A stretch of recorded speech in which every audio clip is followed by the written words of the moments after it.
Hi, ಇದು ಬೆಂಗಳೂರಿನಲ್ಲಿ ಒಂದಿನ ಅಂತ. ಅವತ್ತು ವೀಕೆಂಡ್ ಆಗಿತ್ತು, ಬೆಂಗಳೂರಿಗೆ ಹೋಗಿದ್ವಿ.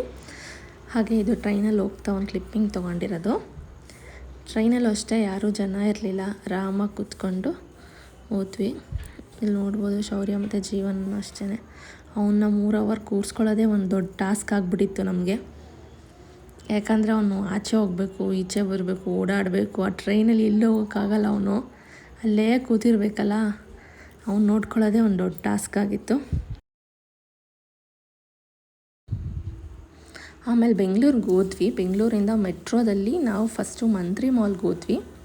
ಮಂತ್ರಿ ಮಾಲಲ್ಲಿ ಸ್ವಲ್ಪ ಸುತ್ತಾಡಿಕೊಂಡು ಶಾಪ್ ಮಾಡಿಕೊಂಡು ಹಾಗೆ ಪ್ಲೇ ಏರಿಯಾಗೆ ಶೌರ್ಯನ ಕರ್ಕೊಂಡೋಗಿ ಅಲ್ಲಿ ಹಾಫ್ ಆ್ಯನ್ ಅವರ್ ಟೈಮ್ಗೆ ನಾವು ಪ್ಲೇ ಟಿಕೆಟ್ ತೊಗೊಂಡು ಅಲ್ಲೆಲ್ಲ ಅವನಿಗೆ ಆಟ ಆಡಿಸಿ. ಏನಕ್ಕೆ ಟ್ರೈನಲ್ಲಿ ಕೂತಿ ಮೊದಲೇ ಅವನಿಗೆ ಬೋರ್ ಆಗಿತ್ತು, ಇನ್ನು ಬೋರ್ ಆಗಬಾರ್ದು ಅವನಿಗೆ, ಮತ್ತೆ ಅಲ್ಲಿಂದ ಟ್ರಾವೆಲ್ ಮಾಡಬೇಕಾಗಿತ್ತು ಜೀವನ್ ಫ್ರೆಂಡ್ ಮನೆಗೆ.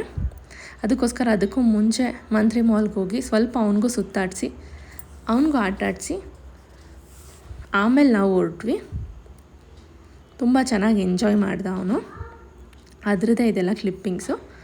ಆಮೇಲೆ ಮಕ್ಕಳ ಜೊತೆ ಅಪ್ಪ ಅಮ್ಮನೂ ಹೋಗ್ಬೋದಿತ್ತು ಒಳಗಡೆ ಅವ್ರನ್ನ ಆಟ ಆಡ್ಸೋಕ್ಕೆ. ಅದಕ್ಕೆ ಜೀವನ್ ಹೋಗಿ ಆಟ ಆಡಿಸ್ತಿದ್ದಾರೆ. ನಾನು ಹೋಗಿದ್ದೆ. ಅವನು ತುಂಬ ಖುಷಿಪಟ್ಟ.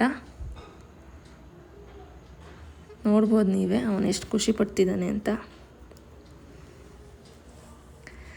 ಅದೆಲ್ಲ ಆಗಿ ಆಮೇಲೆ ಜೀವನ್ ಫ್ರೆಂಡ್ ಮನೆಗೆ ಹೋದ್ವಿ. ಶರತಣ್ಣ ಅಂತ ಅವ್ರ ಮನೆಗೆ ಹೋಗಿದ್ವಿ. ಅದಾದ ನೆಕ್ಸ್ಟ್ ಡೇ ನಾವು ಕಂಟ್ರಿ ಕ್ಲಬ್ಗೆ ಹೋಗಿದ್ವಿ. ಅಲ್ಲಿ ಹೋಗಿ 1 ಡೇ ಸ್ಪೆಂಡ್ ಮಾಡಿದ್ವಿ. ಅಲ್ಲೇ ಲಂಚೆಲ್ಲ ಮುಗಿಸಿ ಪೂಲ್ ಏರಿಯಾದಲ್ಲಿ ಈ ಥರ ಆಟ ಆಡಿಕೊಂಡು ಚೆನ್ನಾಗಿ ಎಂಜಾಯ್ ಮಾಡಿದ್ವಿ. ಚೆನ್ನಾಗಿತ್ತು ಒಂಥರ. ಅದಾದ ನೆಕ್ಸ್ಟ್ ಡೇ ಜೀವನ್ ಬರ್ತಡೇ ಇತ್ತು. ಜೀವನ್ ಬರ್ತಡೇ ಸಿಂಪಲ್ಲಾಗಿ ಮನೇಲೇ ಕೇಕೇನು ಕಟ್ ಮಾಡಲ್ಲ. ಶೌರ್ಯಂಗೋಸ್ಕರ ಅವ್ನ ಖುಷಿ ನೋಡ್ಬೋದು ನೀವು. ಅವನಿಗೋಸ್ಕರನೇ ಆ ಕೇಕ್ ತಂದು ಕಟ್ ಮಾಡಿದ್ದು. ತುಂಬ ಖುಷಿಪಟ್ಟ ಅದಕ್ಕೋಸ್ಕರ.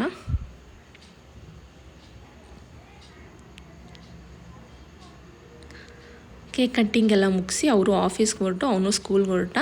ಅದಾದ ಸಂಜೆ ನಾವು ಮೈಸೂರಲ್ಲಿ ಇರೋರಿಗೆ ಗೊತ್ತು ಗೌಡ್ರ ಮೆಸ್ಸು, ಇಲ್ಲಿಗೆ ಹೋಗಿ ಡಿನ್ನರ್ ಮಾಡಿದ್ವಿ. ಇದು ಅಷ್ಟೇ ಪ್ಲೇಸ್ ತುಂಬ ಚೆನ್ನಾಗಿದೆ. ಆ್ಯಂಬಿಯನ್ಸು ಅಷ್ಟೇ ತುಂಬ ಚೆನ್ನಾಗಿದೆ. ಕ್ವಾಲಿಟಿನೂ ಚೆನ್ನಾಗಿದೆ, ಹಂಗೆ ಕ್ವಾಂಟಿಟಿ ಆಫ್ ಫುಡ್ಡು ಚೆನ್ನಾಗಿದೆ. ಪ್ರೈಸು ಅಷ್ಟೇ ವರ್ತ್ ಅನಿಸುತ್ತೆ. ತುಂಬ ಚೆನ್ನಾಗಿತ್ತು. ಅದಾದಮೇಲೆ ನಾನು ವೀಡಿಯೋ ಮಾಡೋದೇ ಮರ್ತೋದೆ. ಇದೊಂದು ಸಣ್ಣ ಕ್ಲಿಪ್ಪಿಂಗ್ ತೊಗೊಂಡಿದ್ದೆ ಫಸ್ಟ್ದು ತಿಂದಿದ್ದು. ಅದಾದಮೇಲೆ ವೀಡಿಯೋ ಮಾಡೋದು ಮರ್ತೋಯ್ತು. ಇದೇ ಥರ ವ್ಲಾಗ್ನ ನಾವು ಮಾಡ್ತಾಯಿರ್ತೀವಿ. ನಮ್ಮನ್ನ ನೀವು ಹೀಗೆ ಸಪೋರ್ಟ್ ಮಾಡ್ತಾಯಿರಿ. Thanks for watching.